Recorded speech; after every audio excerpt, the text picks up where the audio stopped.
Olá, meus caros alunos do curso de agronomia da Unicesumar, tudo bem? Aqui é o professor Tiago falando e nós estamos com mais uma aula de agroecologia, dessa vez a nossa segunda reposição. E nessa segunda reposição nós vamos lidar com uma temática bem interessante, que são sistemas integrativos de agricultura. A agroecologia ela prioriza bastante a produção integrada de alimentos.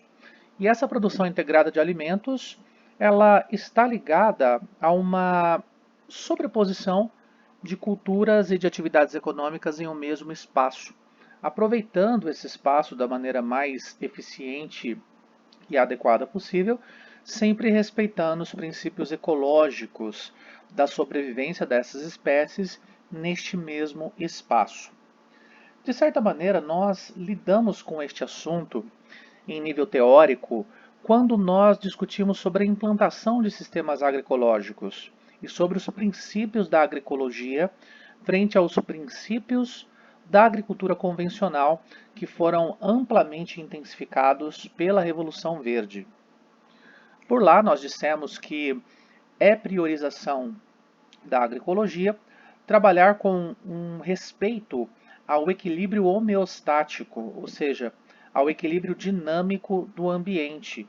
E para isso, logicamente que há necessidade de se trabalhar com um número maior de espécies em uma área produtiva, para que nós possamos aumentar a biodiversidade, e com o uso de algumas técnicas da agroecologia, a gente consegue, inclusive, equilibrar as cadeias tróficas, fazendo com que as próprias pragas ou as doenças que possam afetar as plantas, elas sejam controladas pelos próprios agentes de controle ambiental, principalmente insetos predadores que exercem o controle biológico. Aqui nos sistemas integrativos, o princípio é praticamente o mesmo. Entretanto, nós nos utilizamos de espécies que respeitam muito mais a sucessão ecológica ou sucessão vegetal. Esse conceito de sucessão ecológica ou sucessão vegetal nós vamos abordar ao longo desta aula. Eu gostaria que vocês prestassem bastante atenção, pois ao final dessa aula a gente vai colocar mais um exercício para vocês executarem dentro daquela prática ou daquela lógica de que a cada aula prática nós temos um exercício que compõe aqueles dois pontos da nota prática do segundo bimestre. Lembrem-se que vocês já têm o exercício da aula passada, que é o exercício das caudas.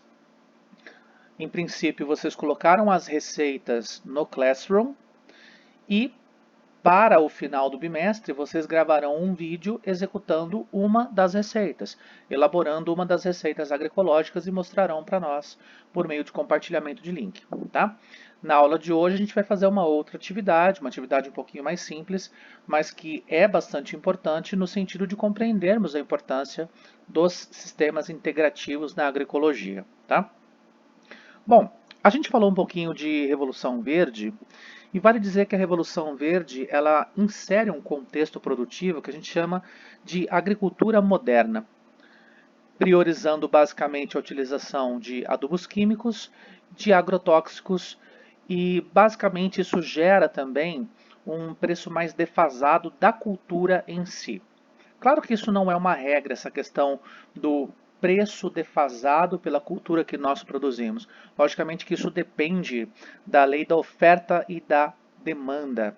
Se a gente pensar, por exemplo, numa cultura de soja, nós estamos vivendo uma situação sui generis, né? Uma situação que é fora da curva, uma vez que nós temos uma demanda extraordinária por soja, há um movimento de retomada econômica mundial pós-Covid e os preços da soja estão às alturas. Mas tão às alturas está também o preço dos insumos, em especial dos agrotóxicos e dos adubos químicos. Basicamente, o modelo de agricultura convencional ele está fadado a um fim, no sentido de que essa ciranda de ampla dependência dos agrotóxicos e os agrotóxicos servindo muito mais como um insumo que tenta reequilibrar o meio, mas de modo errado. Reequilibrar no sentido, por exemplo, de diminuirmos a população de fungos patogênicos, de bactérias patogênicas, ou até mesmo de insetos ou nematóides patogênicos.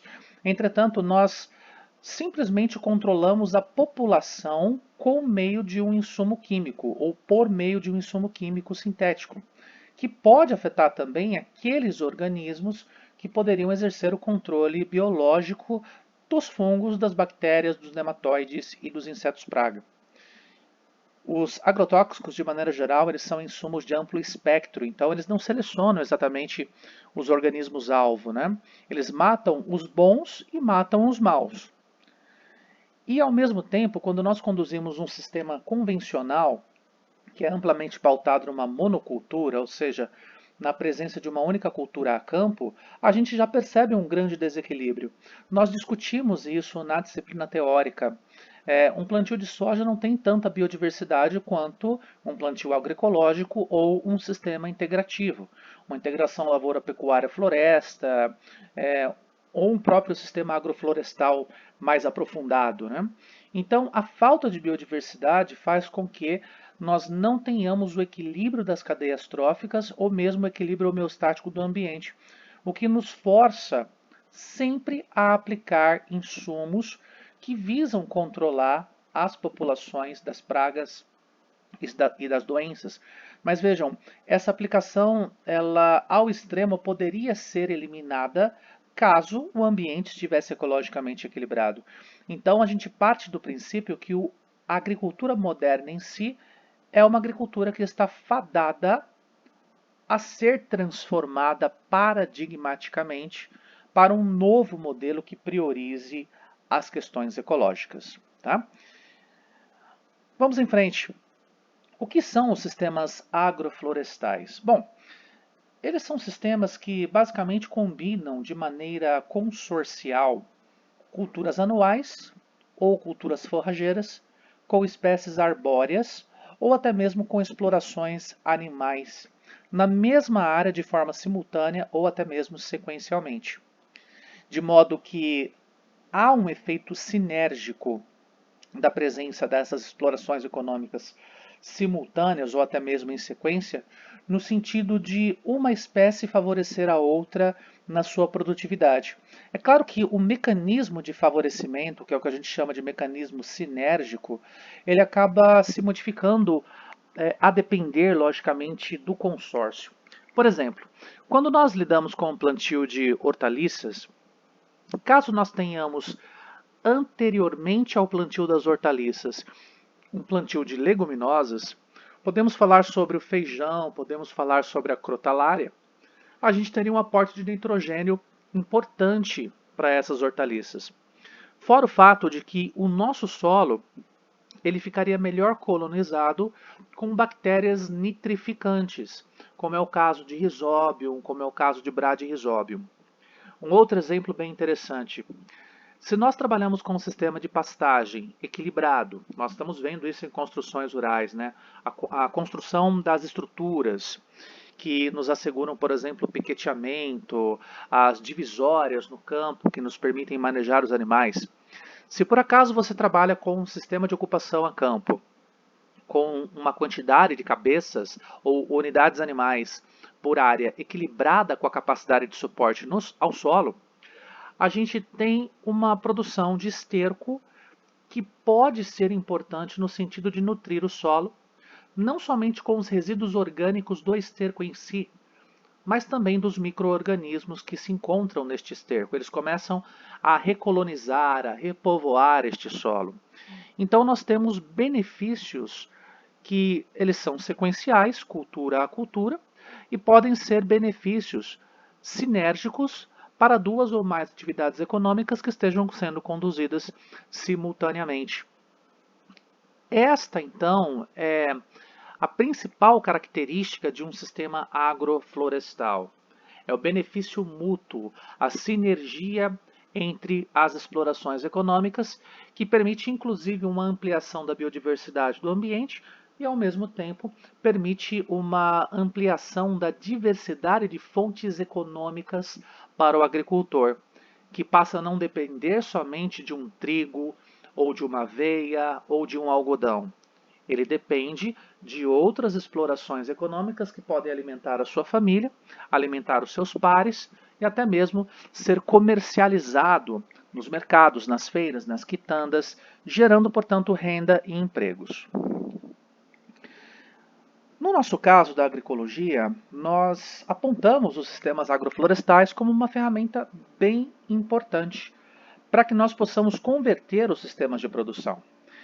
Basicamente, nós temos sistemas mais próximos ao natural, principalmente ali na região amazônica. Nós temos uma diversidade de sistemas produtivos que trabalham com várias espécies arbóreas diferentes e, ao mesmo tempo, trabalham com espécies arbustivas, herbáceas, todas elas consorciadas, e até mesmo com a produção animal, no que seria um sistema agro-silvo-pastoril. Agora, nós podemos trabalhar com um sistema de monocultura, tipicamente de monocultura, uma grande lavoura, transformando essa grande lavoura em um sistema agroflorestal. Basta que nós saibamos, em princípio, observar os remanescentes de mata nativa, que estão aos arredores dessas áreas de monocultura, para entender primeiro a distribuição das espécies e para que nós possamos criar um sistema que se assemelhe ao máximo ao sistema florestal natural. Como é este caso, nós temos um sistema florestal natural que respeita basicamente este perfil florístico que vocês estão vendo. Árvores que estão espaçadas em média de 2 a 3 metros entre si, com a altura podendo alcançar de 10 até 20 ou até mesmo 30 metros, mas o mais importante é que a gente consegue enxergar espécies que são mais baixas e que absorvem a luz do sol de maneira a se desenvolver consorciadamente as espécies arbóreas. Então, aqui nós temos uma distribuição só para ilustrar para vocês o que seria um sistema agroflorestal. As espécies arbóreas, elas estão espaçadas de 3 em 3 metros. Percebemos que nós temos a presença do nim, a presença do açaí, a presença do mogno, que são espécies de caráter arbóreo. Nós temos também a copaíba, que é uma espécie arbórea. No entanto, essas espécies elas começam a se mesclar com outras espécies que são mais baixas e que nos produzem produtos que são de consumo mais direto, frutíferas, como é o caso da banana, abiláceas, como é o caso da mandioca, o próprio café, e também nós temos ali o abacaxi como uma outra representativa cultura frutífera, assim como é o caso do mamão, e nós temos também um cereal, que é o milho. Aparentemente é um sistema que está desordenado, mas se vocês pararem para pensar, pararem para visualizar com mais detalhes, a gente consegue enxergar uma concentração de milho, uma concentração de mandioca, uma associação com os pés de palmito pupunha e as espécies madeireiras intercaladas, assim como nós temos as bananeiras também intercaladas. Não há de fato muita ordem na distribuição, até porque a distribuição das espécies em nível natural ela não obedece necessariamente um padrão como uma monocultura obedece, que é um espaçamento entre das entrelinhas ou o número de plantas em uma linha. Aqui realmente é mais aleatório, mas essa aleatoriedade de certa maneira obedece uma lógica que permite, por exemplo, com que as espécies arbóreas maiores e mais fechadas, como é o caso do mogno que se encontra aqui ao centro, ele está de certo modo mais distanciado das plantas que necessitam de maior sol, de maior iluminação, como é o caso da mandioca e como é o caso da cultura do milho. Então nós intercalamos de maneira a não proporcionar um fechamento completo da área, mas sim proporcionar uma entrada de luz suficiente para o desenvolvimento das maiores espécies em termos de altura e também suficiente para o desenvolvimento das espécies mais baixas. Em termos de objetivos, então, se nós considerarmos uma propriedade que é um minifúndio, Para quem teve sociologia rural conosco, sabe exatamente o que é o minifúndio. Ou para quem tem uma propriedade familiar, nós sabemos que a propriedade familiar ela é relativamente pequena, ela obedece de 1 a 4 módulos rurais, então não é muito espaço para que nós possamos conciliar muitas atividades. E quando a gente pensa então no sistema agroflorestal, nós estamos otimizando o uso da terra. E essa otimização não é somente ligada ao aumento da frequência de cobertura desse solo com relação às espécies que ali se encontram, mas é o aumento da eficiência do próprio uso dos recursos, porque nós conservamos água e umidade na parte superficial do solo, nós temos a possibilidade de gerar uma palhada mais consistente e variada, que terá tempos diferentes para a sua degradação e transformação em matéria orgânica, e nós temos também um enriquecimento paulatino, mês a mês, ano a ano, de micro-organismos. Não somente fungos ou bactérias, mas nós temos também um enriquecimento de anelídeos, como é o caso das minhocas, para produzirmos a umina e os ácidos úmicos e fúlvicos.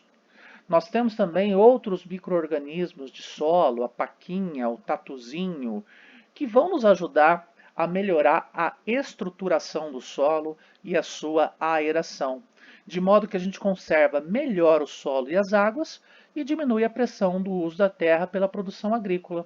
Ou seja, nós equilibramos então o uso da terra às culturas que nós pretendemos conduzir.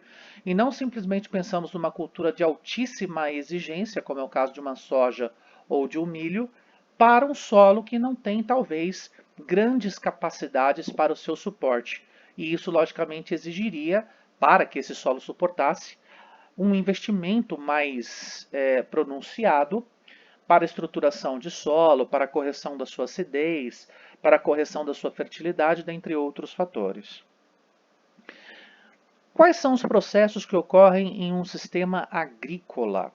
Bom, se eu considero que eu tenho um sistema agrícola convencional, aqui nós temos o exemplo do milho, né? Nós temos uma menor interceptação de nutrientes pelas folhas, quando chove, né? Porque a chuva basicamente lava as plantas mais altas. Vamos pensar assim, eu estou num sistema agroflorestal, correto? No sistema agroflorestal, nós demonstramos para vocês que nós temos uma intercalação entre espécies arbóreas, arbustivas e herbáceas. A chuva basicamente lava as folhas das espécies arbóreas, promovendo uma lixiviação de alguns nutrientes dessas folhas, que podem ser interceptados pelas folhas das plantas mais baixas. Então, de certa maneira, a gente consegue fazer uma espécie de fertirrigação das plantas mais baixeiras às custas da perda de nutrientes das plantas arbóreas. No entanto, a perda de nutrientes das plantas arbóreas não é algo preocupante, porque são espécies que têm uma evapotranspiração mais elevada. Então, elas conseguem ciclar os nutrientes do solo, levam para a sua copa por meio da evapotranspiração, vem a chuva, lava estas folhas, esses nutrientes são lixiviados e vem aqui para as folhas das culturas mais baixeiras, algo que não acontece em um sistema agrícola convencional. Então, quando chove, quem recebe o efeito dessa lavagem de nutrientes são as plantas do milho, que são as plantas mais baixas. Então, a gente não tem tanta ciclagem de nutrientes. Nós temos, na verdade, uma grande exportação de nutrientes para os grãos, sem que esses nutrientes possam retornar para o solo. E aí nós temos que bancar a reintrodução desses nutrientes com a adubação. Basicamente, na base aqui da planta, nós temos um microclima que pode ser extremamente quente e úmido, que vai favorecer o aparecimento de fungos patogênicos. Nós temos a possibilidade de ter lixiviação de nutrientes, ao predomínio do acúmulo superficial de raízes pelo trânsito quase que intenso das máquinas agrícolas que fazem o plantio, o preparo de solo, a semeadura, a adubação, a pulverização. Então, em síntese, tudo que nós fazemos em um sistema agrícola convencional corrobora para o fato dele ser um sistema menos produtivo, enquanto que um sistema que é agroflorestal, ele não passa por estes problemas, não passa por estes percalços. Vejam o que acontece. Nós temos então, a própria chuva até, ela tem alguns nutrientes que se encontram em forma de vapor no céu. Até material particulado também, por que não? E a chuva consegue limpar essa atmosfera mais proximal, por volta aí de 2.000 metros de altura. E aquele efeito de lavagem das folhas da copa das árvores acontece, de maneira que os nutrientes eles vêm até as culturas mais baixas. Também nós temos as quedas das folhas, formando aí um colchão de material orgânico muito intenso, importante e interessante para manter este solo bem nutrido, bem coberto, com uma umidade mais favorável, e também nós temos a formação de um microclima mais favorável.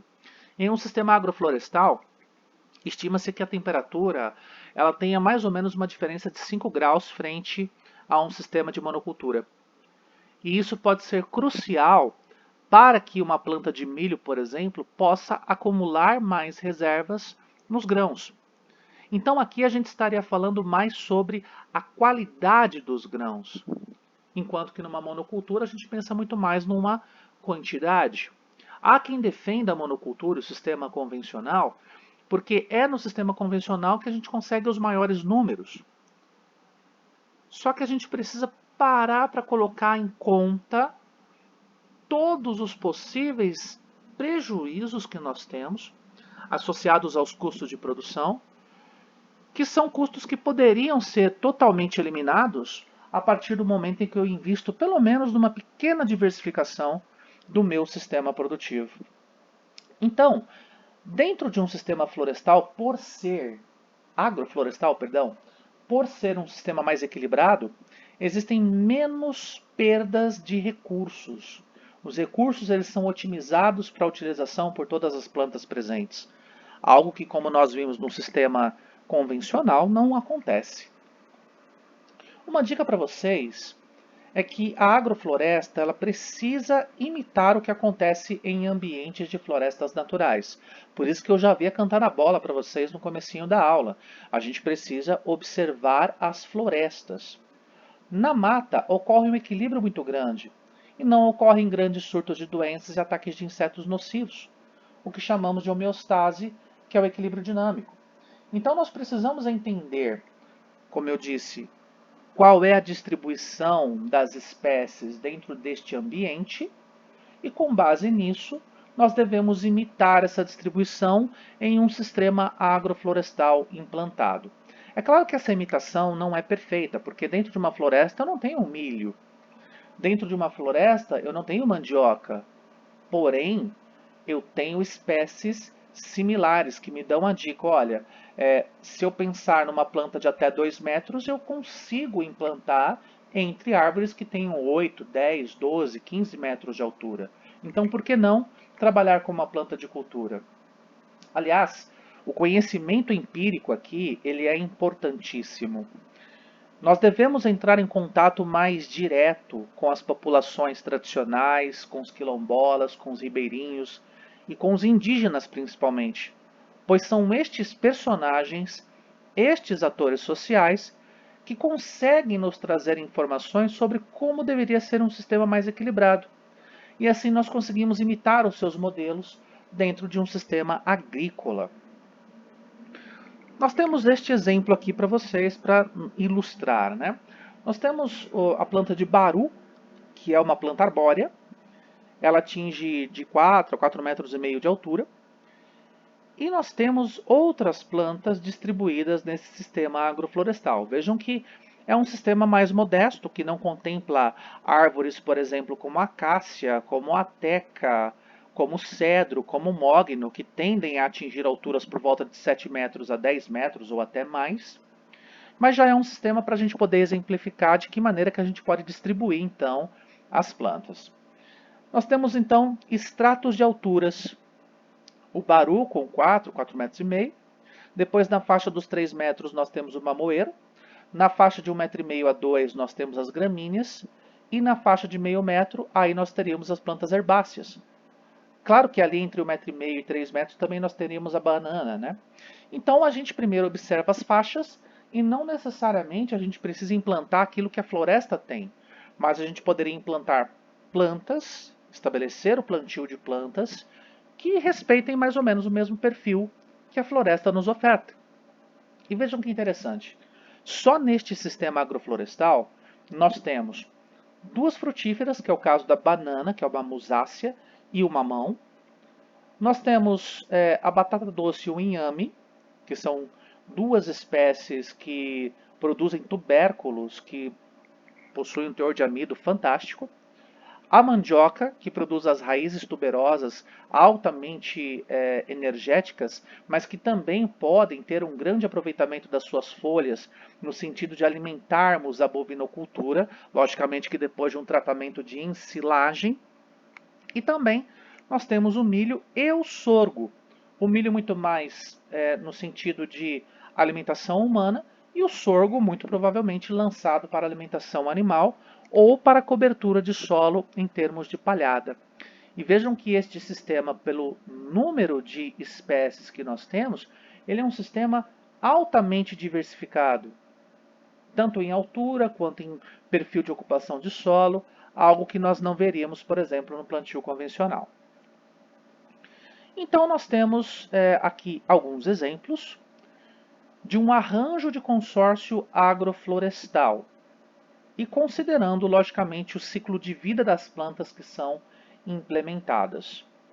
O extrato é o extrato do mais baixo para o mais alto.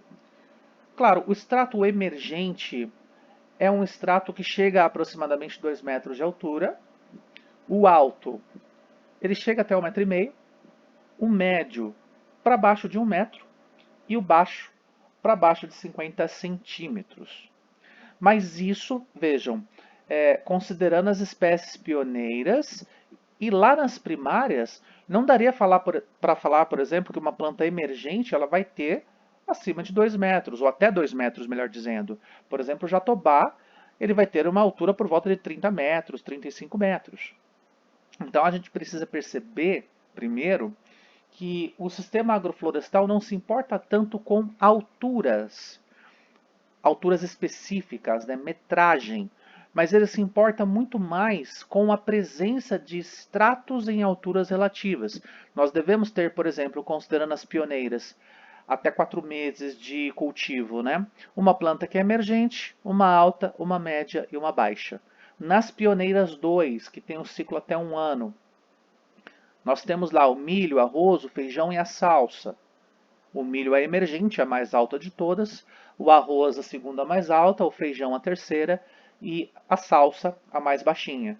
E assim vai até chegarmos nas primárias, tá? Então, pensando num sistema em implantação, eu quero começar a implantar um sistema agroflorestal. Eu começo pelas pioneiras, que tem ciclo curtíssimo. Couve, cenoura ou cebola, coentro e agrião. É quase como se fosse uma horta. Isso é um sistema agroflorestal? Não é no todo porque eu não tenho as espécies primárias ainda. Porém, já é o princípio deste ciclo de vida. E na medida em que nós avançamos com os anos, não é que eu substituo as pioneiras 1 pelas pioneiras 2. Não é isso, eu vou somando a presença das pioneiras 2, depois das secundárias, secundária 2, secundária 3, até chegarmos às primárias. E aí o sistema agroflorestal estará plenamente formado. Então podemos dizer que um sistema agroflorestal de fato completo, ele vai ter como plantas emergentes o jatobá, o eucalipto cajá, a mutamba, o mamão, o milho e a couve. Como altas, manga, jaca, baru e mogno. Como a secundária 3, abacate, vive até 50 anos, né? Como secundária 2, aquelas que vivem até 20 anos, a amoreira e a bananeira. A secundária 3, a banana e a mandioca. A pioneira 2, arroz. E a pioneira 1, cenoura e cebola. Tudo isso, então, dentro de um sistema. Percebem? Então, não há exclusão. A partir do momento em que você finaliza a pioneira 1, você as retira e passa para a pioneira 2. Não é assim que funciona. Os ciclos de vida são somados até o ponto de chegarmos nas primárias e fecharmos o nosso sistema agroflorestal como se deve. Ainda, os sistemas agroflorestais eles podem ser classificados em sua estrutura no espaço, seu desenho ao longo do tempo, sua importância relativa em função dos diferentes componentes, os objetivos da produção e as características sociais e econômicas que prevalecem. Bom, de uma maneira geral, estruturalmente falando, nós devemos ter então, como vocês perceberam, estratos distintos: emergente, alto, médio e baixo. Em termos de desenho ao longo do tempo, pelo menos nós devemos ter 4 culturas distintas que vão aumentando em termos de variabilidade e biodiversidade. A importância relativa dos diferentes componentes nós já discutimos. As árvores é que tendem a ciclar mais os nutrientes e promover a formação de um microclima mais específico e benéfico para as plantas de estratos mais baixos. Os objetivos da produção, logicamente, variam de acordo com o proprietário rural, de acordo com o agricultor familiar ou de acordo com o minifundiário.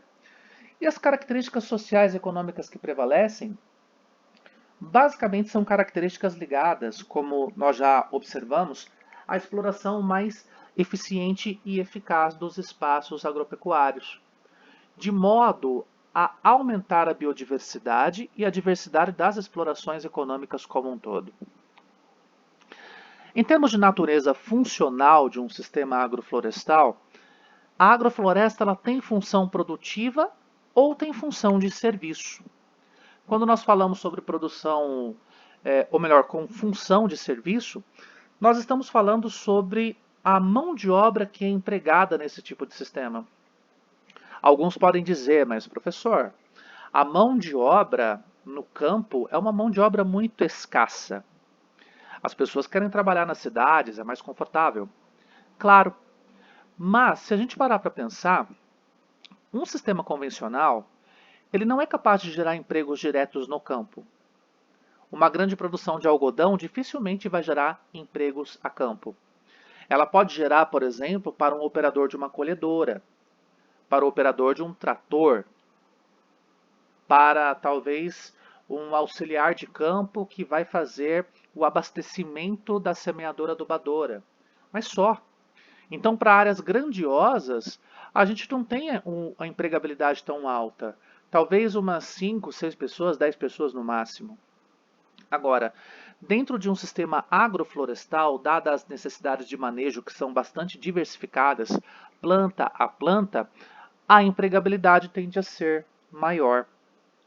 Então, nós temos muito mais função de serviço, fora também que nós podemos ter um maior emprego de mão de obra para manejo dos animais, porque existem as possibilidades de trabalharmos com sistemas agro-silvo-pastoris.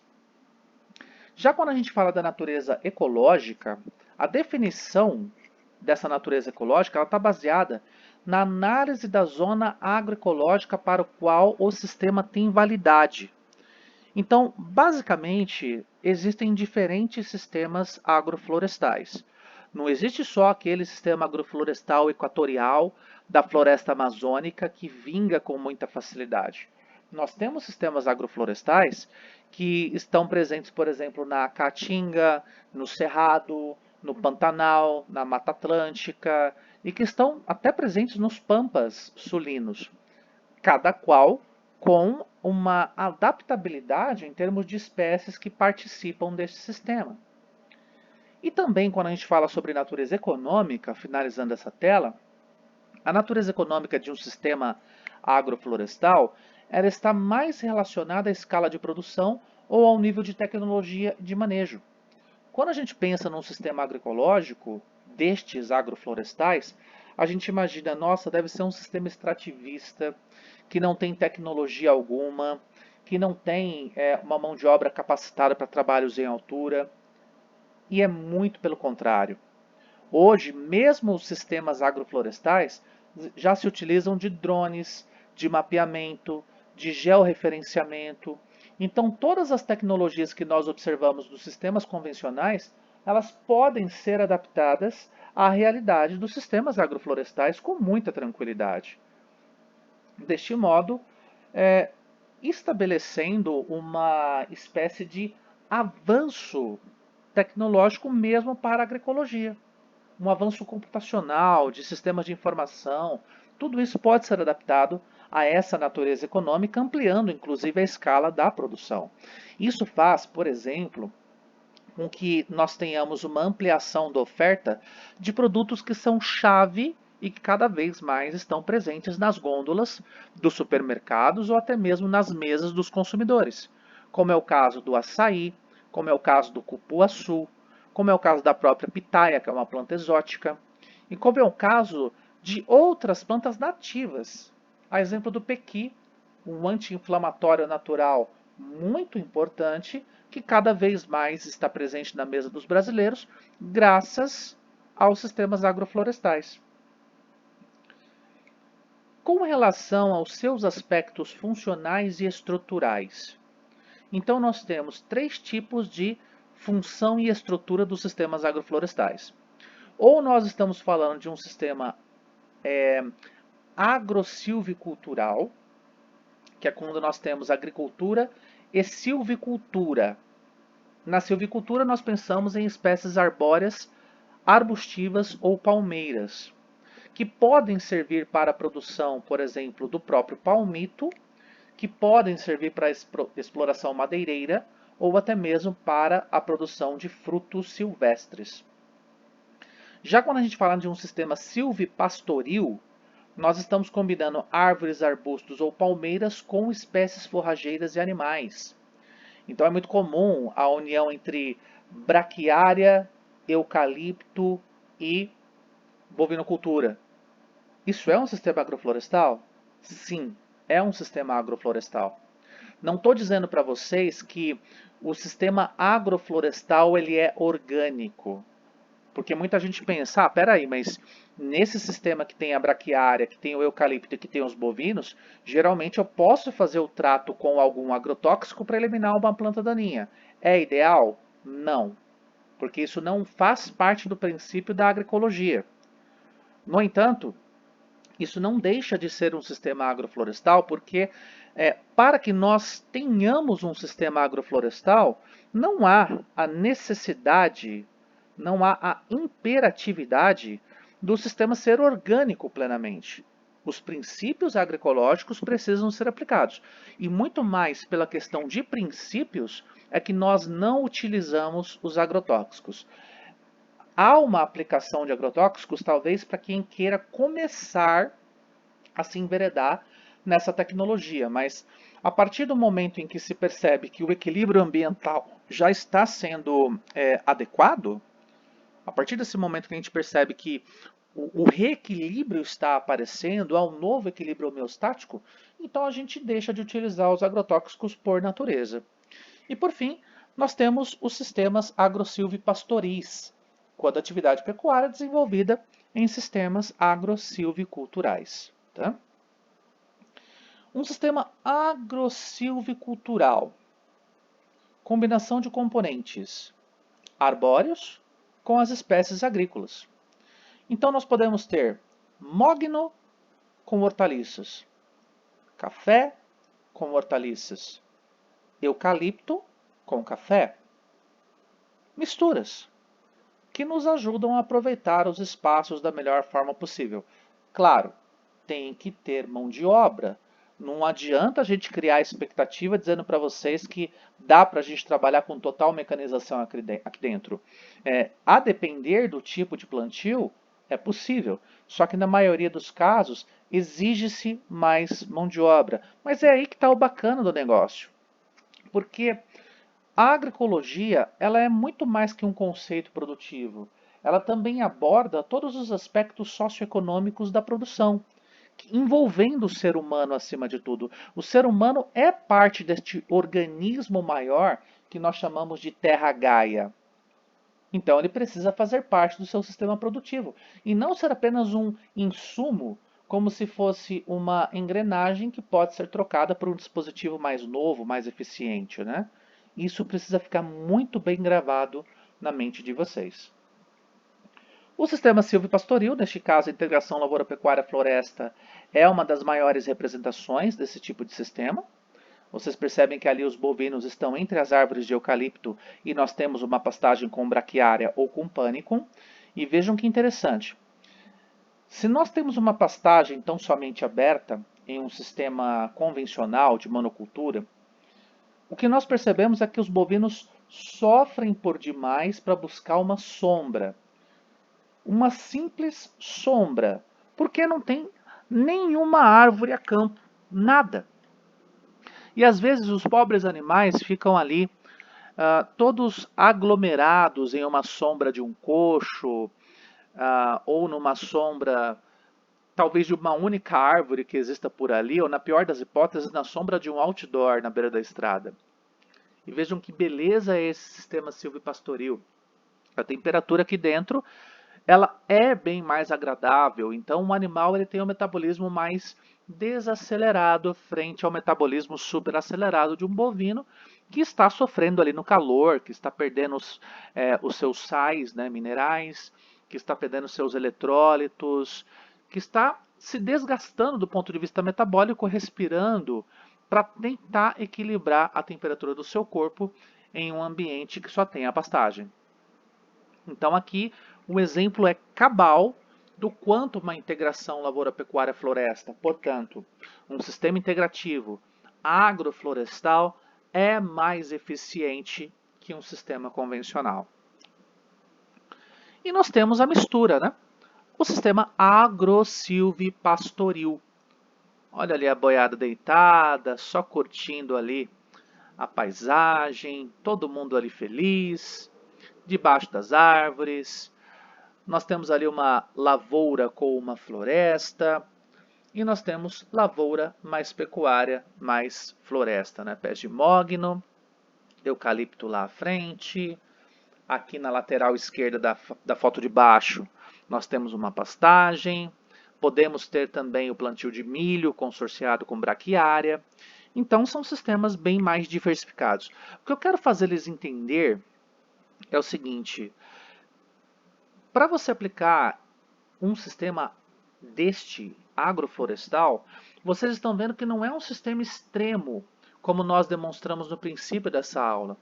Mesmo sistemas mais simples, mais factíveis, que aos olhos do produtor são sistemas mais fáceis de serem implementados, estes são sistemas agroflorestais e alcançam resultados muito bons em termos de produtividade.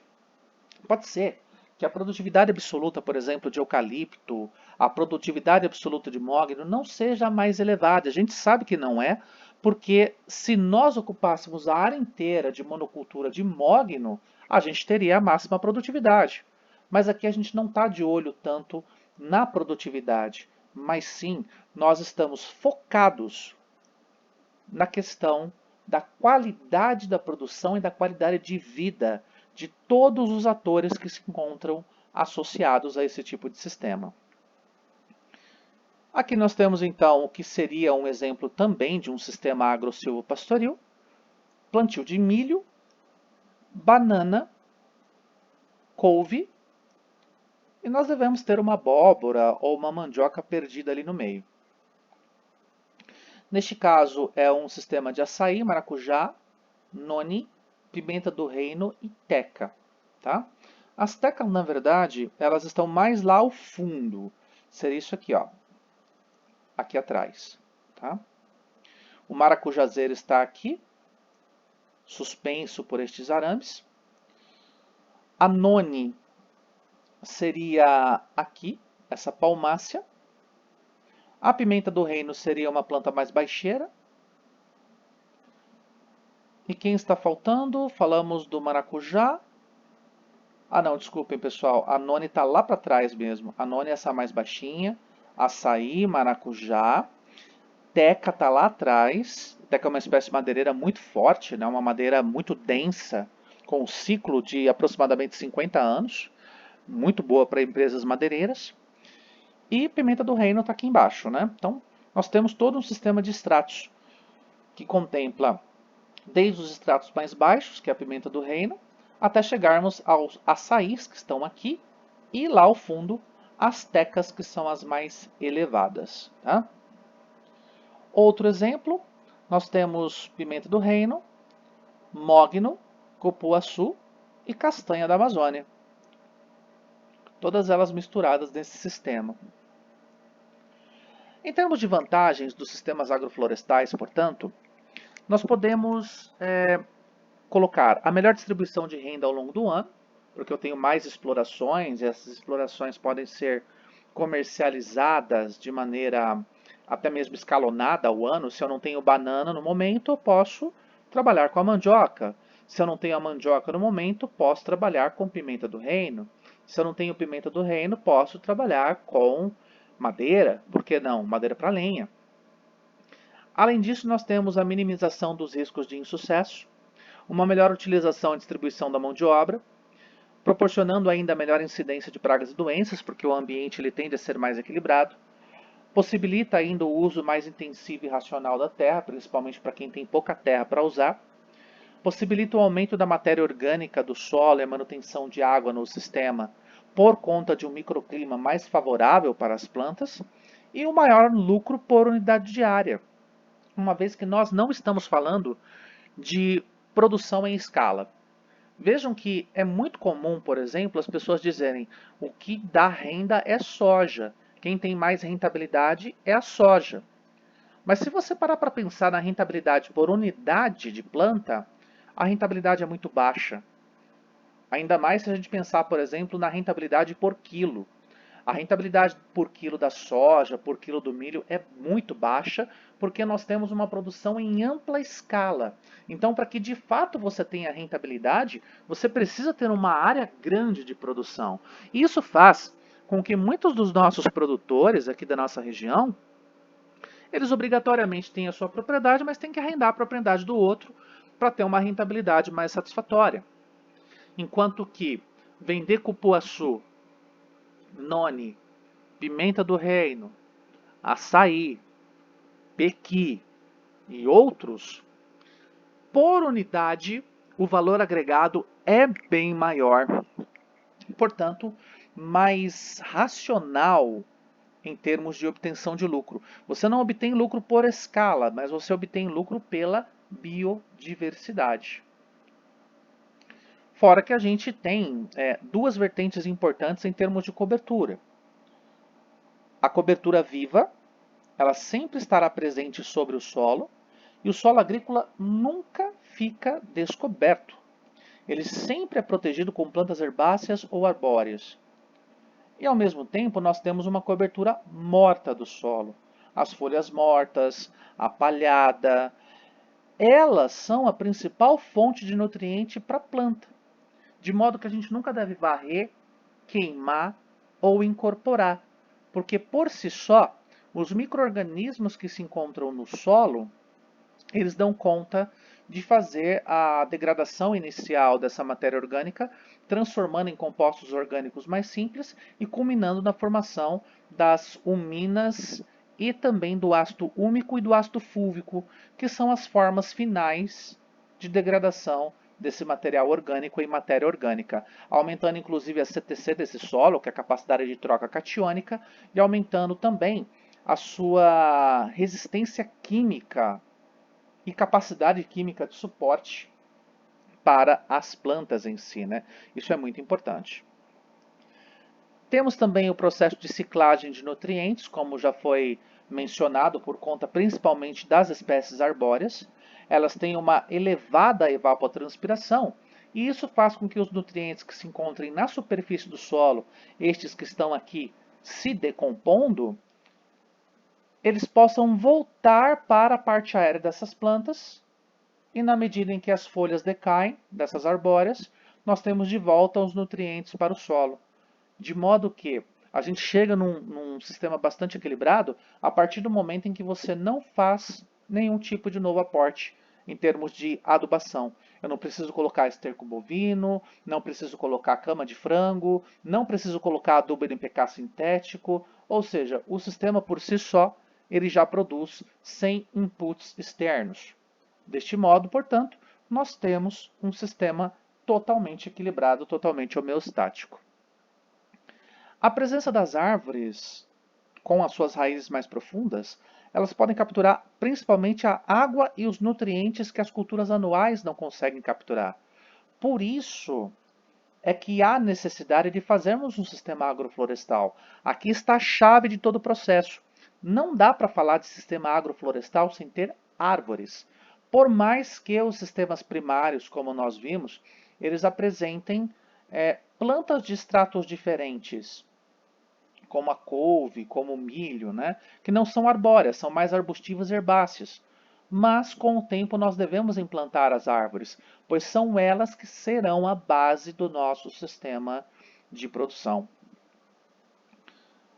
As leguminosas, espécies da família Fabaceae, elas que são responsáveis pela fixação de nitrogênio atmosférico e devem estar presentes para nutrir este solo de maneira natural. Este aporte que as leguminosas fazem por conta dos micro-organismos simbióticos não é considerado como um aporte externo, como uma adubação NPK, por exemplo. Então a gente acaba suprindo as necessidades desse solo apenas com o uso das leguminosas e eu também diria com a utilização do uso das gramíneas, uma vez que as gramíneas elas também têm capacidade de ciclar os nutrientes, assim como as arbóreas também possuem tal capacidade. Aqui nós temos um modelo de agricultura sintrópica que é do Ernest Gott. Eu gostaria muito que vocês pudessem procurar materiais sobre essa agricultura e que vocês fizessem atividade em cima deste modelo de agricultura sintrópica do Ernest Gott. Tá? Então, a atividade da aula de sistemas agroflorestais está, ouçam bem, façam isso lá no Classroom. Eu vou abrir uma atividade específica para esta aula. Eu quero que vocês discutam sobre o que é o sistema de agricultura sintrópica, proposto por Ernest Gott, e eu quero que vocês discutam principalmente as vantagens, os desafios e também o passo a passo para implementarmos a agricultura sintrópica, ok? Então é para descrever o que é o modelo de agricultura sintrópica de Ernest Gott, descrever as suas vantagens e os seus desafios, e descrever como nós podemos montar um sistema de agricultura sintrópica. Essa resposta que vocês darão é uma resposta descritiva que pode ser com base em pesquisas que vocês fazem, em materiais extras na internet, livretos, cartilhas, etc. E vocês vão montar com as suas palavras. Pode ser aí numa página, mais ou menos, para vocês poderem trazer o resultado da sua síntese, da sua análise sobre este tipo de agricultura. Tá? Aqui nós temos uma imagem do que parece ser um sistema bem desorganizado, né? Que é ligado à agricultura sintrópica. Mas, olha o que tem. Manihô utilíssima. É uma espécie de mandioca. Não é a Manihô esculenta, mandioca comercial. A utilíssima é uma espécie mais silvestre, mas que tem uma grande qualidade para ser mandioca de mesa. Quem mais está ali? Canavalha ensiforbis, que é uma leguminosa, aporte de nitrogênio. E a Sesbania grandiflora, que será a nossa espécie arbórea da vez. Então, essas três espécies, vejam que parece uma bagunça, né? Mas, na verdade, elas perfazem um sistema sintrópico, um sistema agroflorestal. Fora que também tem a musa, né? Nós esquecemos da musa. A musa é quem? A banana. Então, aqui nós temos energia, proteína, temos também celulose e hemicelulose, que poderiam ser considerados como energia ou estrutura, e finalmente açúcares, que vêm aqui das nossas frutíferas. Fora que também nós temos o pânico máximo, que é a forrageira. Então esse sistema sintrópico aqui, quando estiver mais bem formado, certamente será um sistema onde eu vou ter um sistema agro-silvipastoril, com alguns animais adentrando, consumindo o pânico máximo, que é uma excelente forrageira, inclusive, Mas neste momento, a pânico máxima está ciclando os nutrientes mais superficiais. E na medida em que ela promover a formação desse material orgânico, desse colchão de palhada, aí nós temos a melhoria das condições da umidade, melhoria das condições estruturais do solo, melhoria da sua CTC, capacidade de troca catiônica, da sua saturação por bases, que é o B%, além, logicamente, da melhoria das condições para os micro-organismos sobreviverem neste solo. Perfeito? Muito bem, pessoal. Assim, então, nós finalizamos a nossa aula de sistemas agroflorestais. A atividade ela já foi dada. Vocês vão falar sobre o sistema de agricultura sintrópica. Tá? Espero que vocês tenham gostado dessa exposição.